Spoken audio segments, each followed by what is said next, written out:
We've been working on the structure for the cockpit for a while now, and last week we finished the forward cockpit.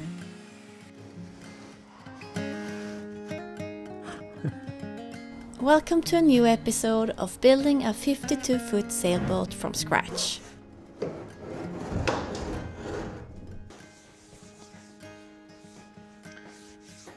So back in the barn, it's Monday again and the boat build continues.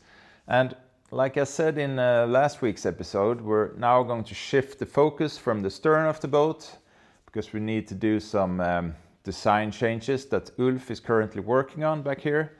And in the meantime, we're going to shift focus to the interior of the boat, and we're going to start with the forward cabin. And I think I've said this before about the forward cabin, that we're going to make that into like a testing station where we can try out different methods on how are we going to insulate the hull, how are we going to mount the portholes, how will the ceiling look, try to set like a workflow that we can later on use for the rest of the boat, and that will make everything a lot more efficient and faster if we have that set. And we're also going to think a little bit about the actual interior, the style of that, so that we can have a pretty consistent look for the whole boat, because that's quite common in home-built boats, that the style in different parts of the boat changes because it's so much time in between them. In my opinion, it gives a more professional look if you have a more uniform look for the whole interior, something that binds the whole thing together.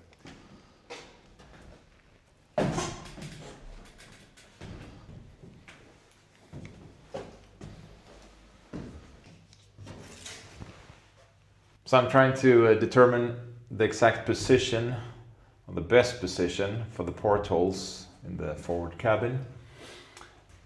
This cut will be one of those really nerve-wracking cuts where you just have to be dead sure that you have measured everything and that you don't have a glitch in your brain when you're thinking about what you're doing with the router, because I'm going to make a jig for that so that all the measurements are correct, because it would have been a real disaster if I make a mistake here. I mean, everything can be fixed, of course, but it is important to get this right. And I'm confident now that the lengthwise position is correct here, but it might be that we should put it slightly lower because it will look better on the outside. And also it would be better for Malin as well, because then she can have a direct line of sight also out of those portholes. We'll have one on this side and one on the opposite side at the same length on the hull. So I'm going to make a template now for the router, and then I'm going to do a shallow cut on the outside. The problem here is that in between the cedar planks in the hull there are stainless steel screws in places, and I don't know how many of them are within this circle. And obviously it's not good to cut in stainless steel with the router, so I'm going to make a shallow pass on the outside, and then we'll see, maybe I do the rest with the jigsaw. Yeah, there's many reasons why I want to start making these cuts. One of them is that I want to have more natural light in here. It's pretty dark.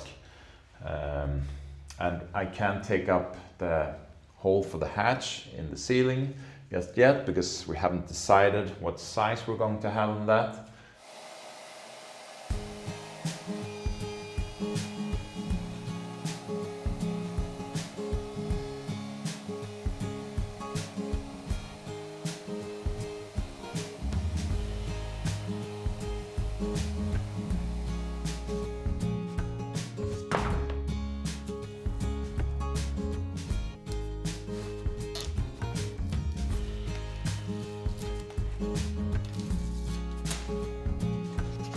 Just to be 100% sure that the router jig has the correct size, Johan makes a test cut and measured that the diameter is correct.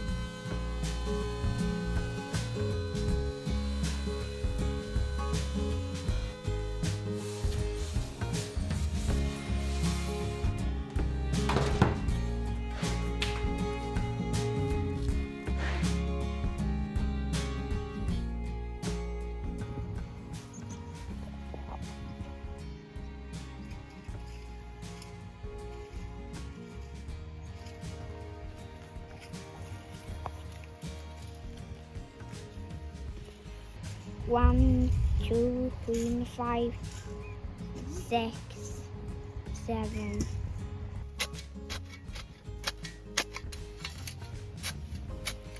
Oj, vad många. Men det är många kvar. It's really nice with the autumn raspberries.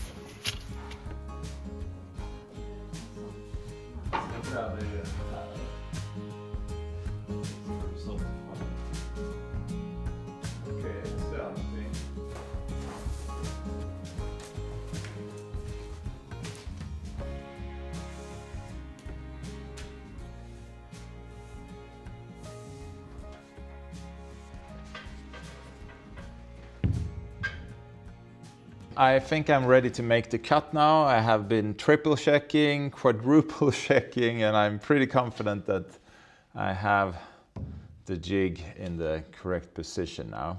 I'm going to use this router with the small 6mm router bit, and I think it's called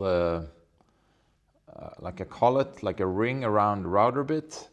And I will ride against the edge here so that I get the correct distance from this ring.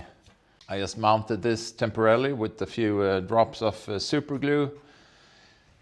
Maybe a bit overkill, but I really don't want this to move and come loose when I'm using the router. Okay, wish me luck.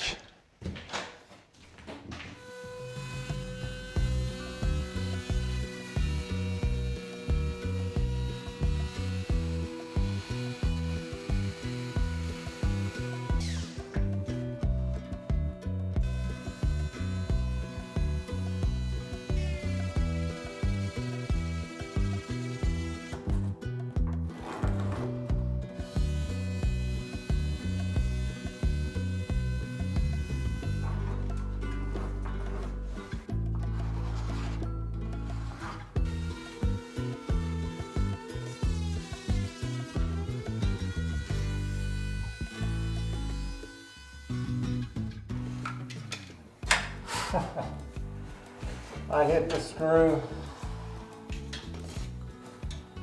Okay.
Okay, so both of the cuts are now made for the portholes in the forward cabin, and I managed to do them without any major mistakes.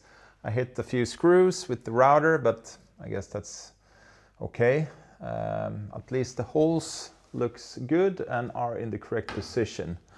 And once everything is finished, it's supposed to look something like this. This will be the outer flange, stainless steel, and this will be polished. And as you can see, the hole is pretty big compared to the flange right now. And that's because I don't want to have this exposed cedar core. I'm going to make an inner flange that will also cover this whole area here with 10 to 15 millimeters of solid glass and epoxy. Because it's really important to make sure that even if we have a leak from the screws or behind this flange or anything like that, any water entering between the glass and the hull should not be able to enter into the core. And that's why I did this hole a little bit bigger, so that the screws that are going through the flange will not go through the core, they will go through solid glass. So that's the next step now. Start producing that inner flange and the reinforcement here. Here you can see how the hull looks in as a cutout. Pretty thick glass on both sides. It's 35 millimeters thick.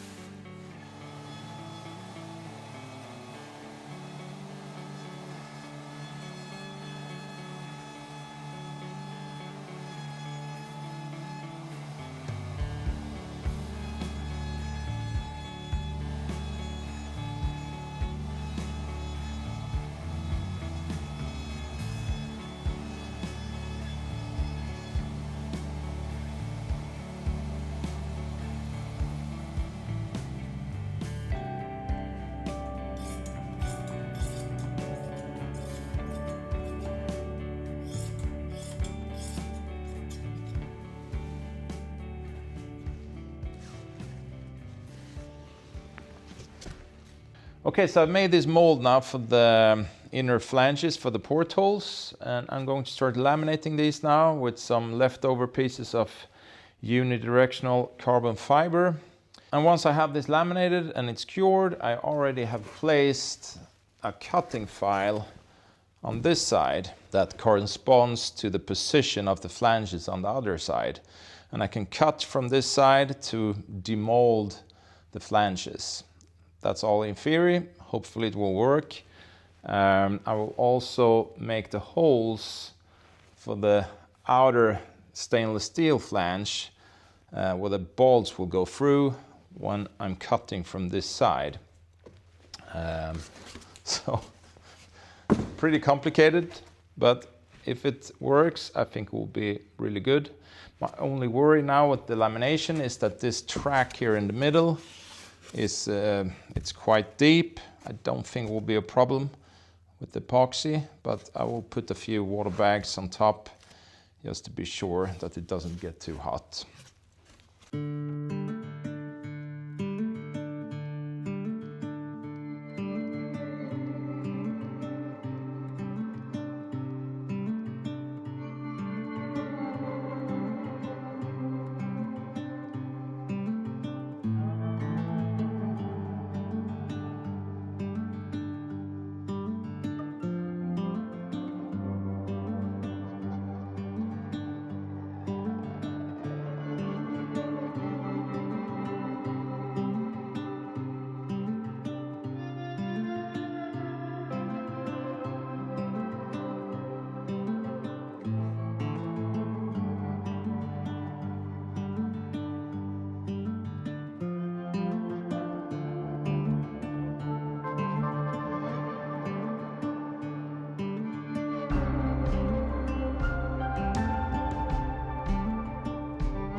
So the carbon flanges are now ready to be installed. I think they turned out really good.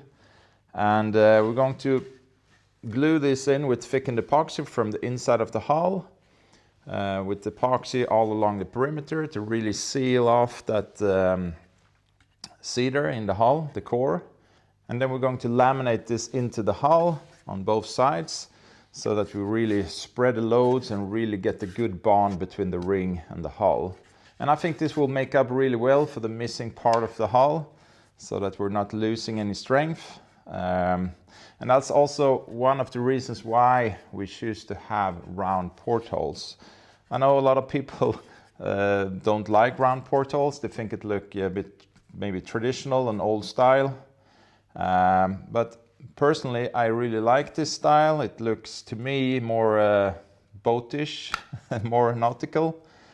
And there is a reason why old ships used to have round portholes, and that's because there's no hard spots.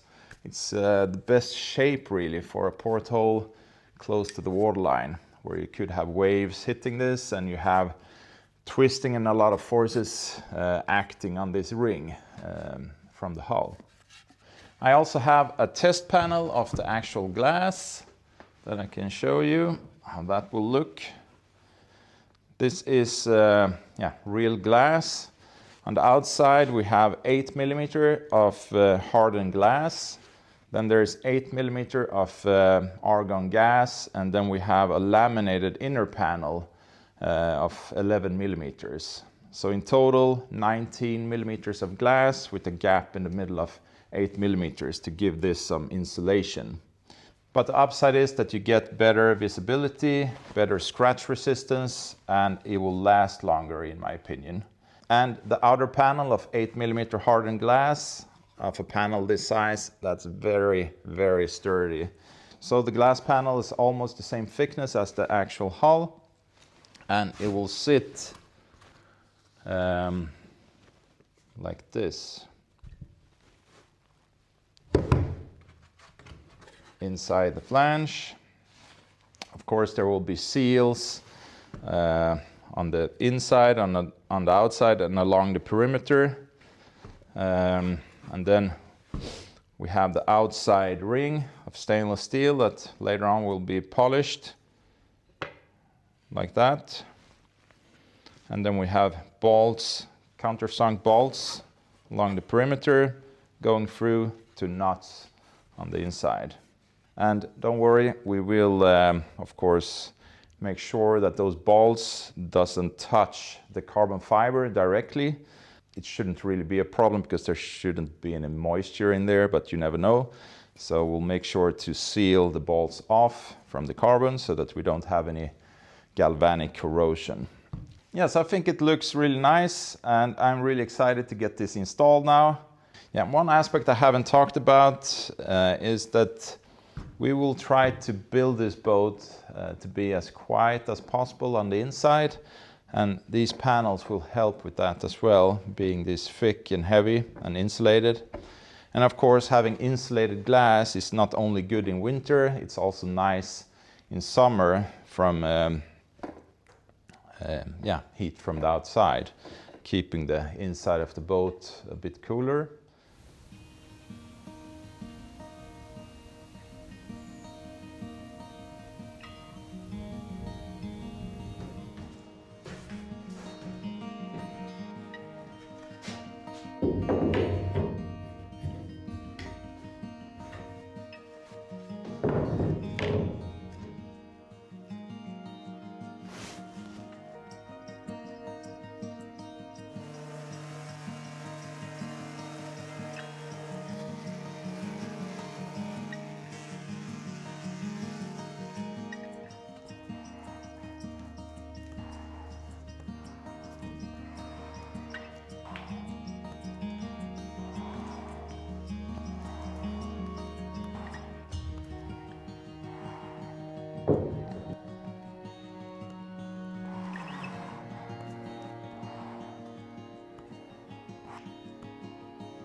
So I just test mounted the glass just to give you an idea on how it's going to look in the future.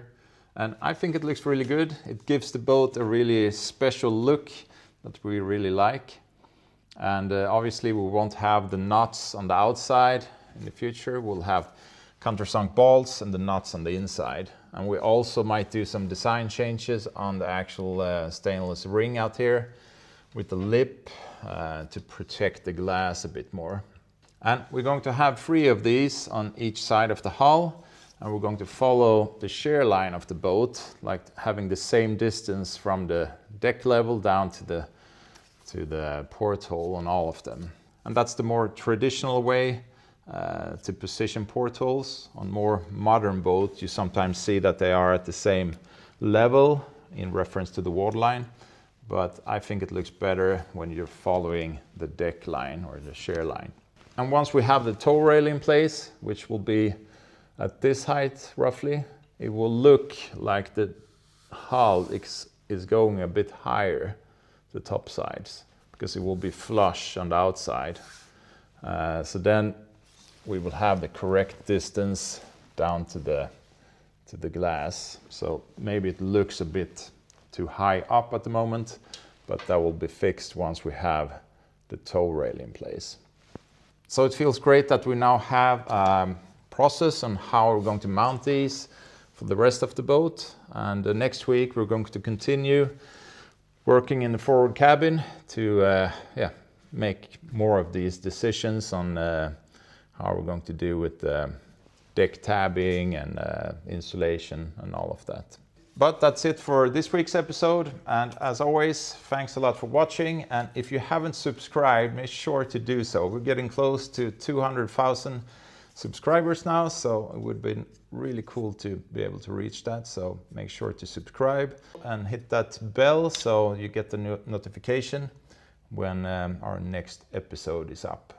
And a big thank you to all of our patrons for supporting our videos. See you next Friday. Take care.